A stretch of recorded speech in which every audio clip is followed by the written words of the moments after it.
नमस्कार सर्व विद्यार्थ्यांचे आपल्या मॅथ्स गुरु यसामल या चॅनलमध्ये स्वागत आहे.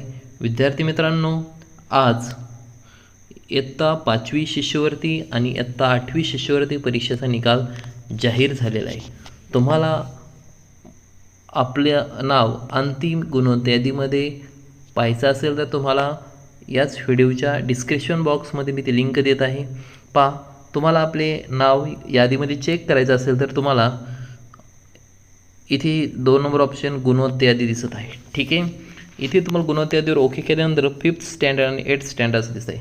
यामध्ये पहा, हे इथं राज्यस्तरीय, जिल्हास्तरीय आणि तालुकास्तरीय अशी नावं आहेत आणि इथे राज्यस्तरीय, जिल्हास्तरीय, तालुकास्तरीय हे गुणवत्ता याद्या आहेत. आणि इथे तुम्हाला आपलं नाव थोडक्यात मी इथं तालुकास्तरीय म्हणजे चेक करतो आहे. इथे तुम्हाला डिस्ट्रिक्ट घ्यायचं आहे. मी बी डिस्ट्रिक्ट, तालुका